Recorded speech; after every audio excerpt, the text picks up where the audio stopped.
Welcome back, YouTubers, to my channel of an everyday life of an Aspie. If you're following me and you're new to my channel, I welcome you all. I'm Aspie. I'm all about creating mental health and awareness and sharing my life stories with Aspergers Syndrome and the like, along with tips and advice along the way with your general health versus your personal health struggles, whatever it may be. So as said before, I'm going to try and bring out some more of the autism and series, especially on this channel, as well as some other mental health and awareness series, obviously, to come to light, which I humbly apologise, as I said before, while I've been missing in action, so to speak, that I had to obviously clearly do my research and whatnot. So in further ado, guys, basically I'm going to be doing some autism and series right now, as well as be it, Aspergers related as well, honestly, because it needs to be done, along with every other topic, hopefully, that will bounce back in it. So this one's going to be all about repetition of words, which is commonly called echolalia. Basically, echolalia, as I said, it's a repetition of form of words, basically, or phrases or parts of words that is being used. This can happen not only just in autistics, however, it can happen with children with neurodevelopment impairment or some neurological condition along the way, maybe some visual impairments or a developmental disability that has come into play in their upbringing or what have you. Almost all toddlers, however, will go through this stage where they will parrot or mimic some words or phrases among their peers or among whoever that they communicate to, or whatever they may hear or say, hear or see, they'll mimic that and think that it's the right thing to say or do, sort of thing. So in saying that, though, with me, I sometimes do sometimes repeat certain words or phrases just to keep me as a little gentle reminder, so that when I'm engaging in a conversation with you guys, though, however, basically, like, I'm in sync with the conversation and I'm trying to keep the conversation flowing, and obviously to do a little mindset in my mind of a total recall hearsay of what you guys may have shared with me of a particular topic, whatever. I know many people may think that it shouldn't be, done in this way, but that's how I work, that's how I roll, and I'm sure many of you may do it too. But I want to ask you guys a question: if you do this similarly to what I do of this, basically, can you please let me know, and also maybe how you deal with it on a daily, so that we can actually get this floorboard of discussion going. This technique is also called mimicry, however, and within saying this, though, basically, this is an efficient way to obviously experiment with some different words and phrases or sounds, basically, and this will help a child, especially in that developmental stage, maybe when they're a preschool age, and basically this will help them to, engage in, as well as being engage into social communication and social interaction that will bring about social language skills, proper vocabulary and comprehension of words, and what have you. This is just normal in a critical stage, however, obviously, in the language developmental stage in children. There are two basic forms of echolalia that I want to bring out to you, and they are immediate echolalia and the delayed echolalia, and I want to hopefully share with you all maybe the reasoning behind them all, and maybe some advice to give to you all if you have a child that does, have this kind of formality or condition, shall I say, so to speak. Okay, these will present or tell us something basically about how the child is trying to process language, however, in these two basic forms of echolalias that I'm about to address to you all. Okay, for the first one, immediate echolalia, if I'm pronouncing it right, this is when a person repeats something back that they've just heard, word for word, or just certain things. A classic example maybe is a parent telling a child to go to bed, or, go to the bathroom to have a shower or a bath, pretty much. The child will then, however, repeat those words or phrases. This will, demonstrate that they can hear accurately to what you were saying and mimic the words word for word.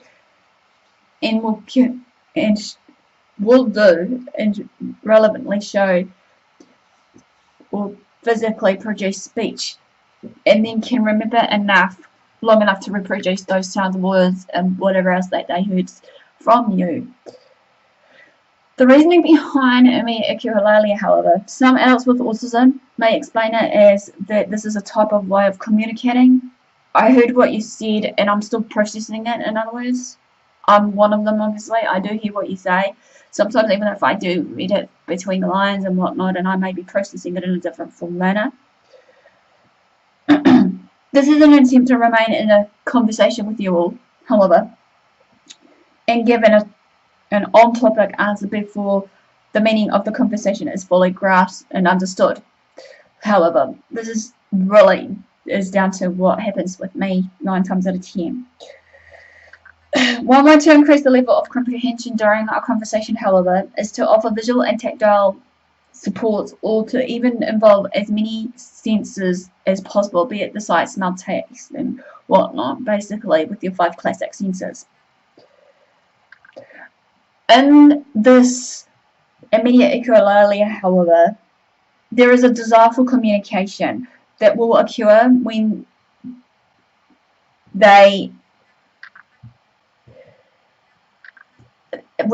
it is just a like developmental pretty much phase that occurs when they want to be understood, basically, as well as the functioning of the words, of the understanding of it, but can't always decode what that word means, or the sentence mean of that sentence structure if you were to, share it among them. But then it will give off a sudden or specific relevant response to what you may want from that child or parent or whoever you are.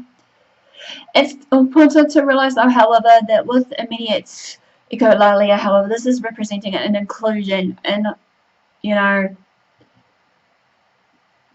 and conclusion to this is basically along with a desire to comprehend and learn the everyday language of words and phrases that is used.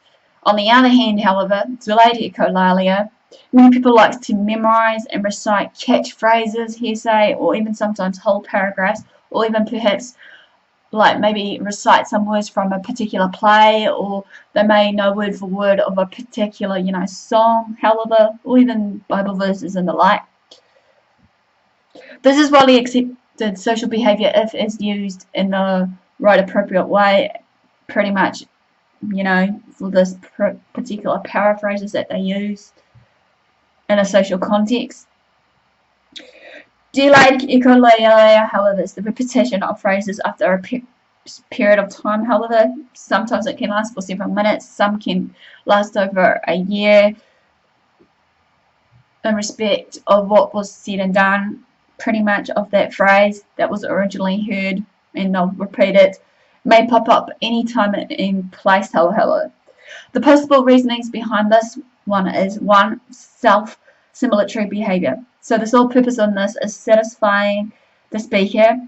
It can be used for personal entertainment or personal gain in some ways. For example, repeating sections from a movie that they liked of a script that can then prevent real-life interactions.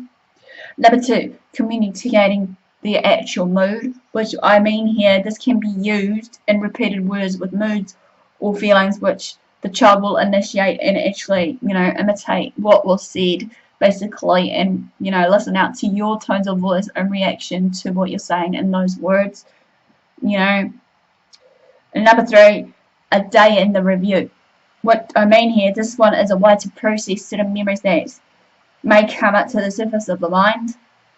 Could almost call it a daily news report of events of what has happened throughout the day of a child or through an adult or whoever.